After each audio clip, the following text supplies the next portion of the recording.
Efficacy tables explained. What do these numbers mean? Introduction. In clinical trials, efficacy tables are essential as they summarize the primary and secondary outcomes, showing how effective a treatment or intervention is compared to a control or placebo. These tables are foundational in helping researchers, clinicians, and regulatory agencies assess whether a drug or therapy achieves its intended therapeutic effect. Key elements of efficacy tables. Number 1. Treatment groups. The tables typically start by showing the different groups, for example, treatment versus placebo, and may include multiple doses if the trial is dose ranging. Number 2. Endpoints. Each endpoint or outcome variable is listed. These are often divided into primary endpoints. The main outcomes the study is designed to assess, such as overall survival or progression-free survival (PFS) in oncology trials. Secondary endpoints. Additional outcomes to explore other effects of the intervention, such as quality of life measures, symptom relief, or biomarker levels. Number 3. Sample size. The number of participants in each group, which provides context for interpreting the results. It shows how many individuals contributed data to each efficacy measure. Number 4. Measures of efficacy. Efficacy tables often present quantitative measures such as response rate, the percentage of participants who achieve a predefined level of response, for example, tumor reduction in oncology. Mean/median outcomes. For continuous outcomes, for example, reduction in blood pressure, mean or median values for each group may be shown with associated confidence intervals. Survival rates. Common in oncology. These rates indicate the percentage of patients alive at certain time points. Number 5. Statistical comparisons. Statistical values, including p-values, indicate whether the observed differences between treatment and control groups are statistically significant. Confidence interval (CI) provide a range in which the true effect is likely to fall, offering insight into the precision of the effect estimate. Hazard ratios (HR) or risk ratios (RR), common for comparing survival outcomes or incidence rates, often presented with confidence intervals. Adjusted analysis.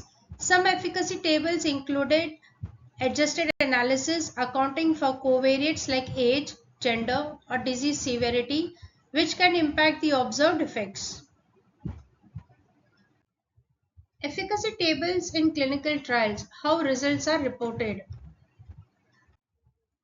Example layout of an efficacy table. Now here it's an endpoint: overall survival (OS), progression-free survival (PFS), response rate (RR). Now here's a treatment group A and control group with number of subjects as 50-50, which is equal. Here's a p-value and this is the hazard ratio, 95% constant interval. Now these are the 70% treatment groups and the control group OS percentages, its respective p-value. This is PFS survival measured in months, which is 8 months and 5 months. That means the treatment group A is more effective than the control group because the 8 months is more than 5. So there is 3 months increase. Now again, the response rate of for 60% is higher in treatment group A as compared to the control groups. That is why it is having the statistical significant p-value, which is less than 0.05, that is level of significance. Now here the hazard ratio is 1.4 for OS and 1.6 for PFS. Now as you see, the hazard ratio lies between this confidence interval, 95% confidence interval. That means 1.4 is lying between 1.1 and 1.9.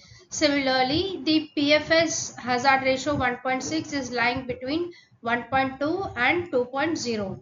So this is how you interpret the efficacy table. Especially these endpoints OS, PFS and RR, they are related to oncology clinical trials. Efficacy tables, clinical trials from data to results.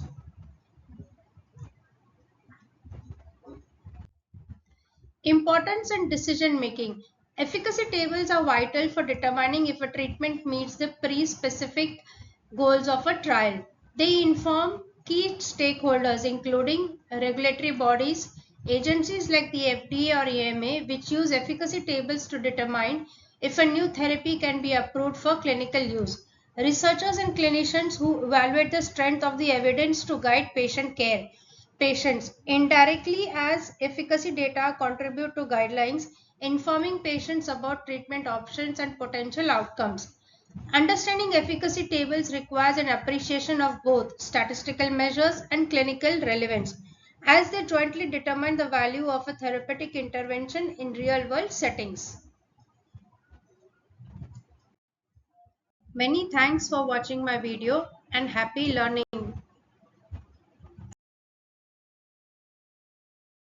Please like, share, subscribe, leave a feedback comment.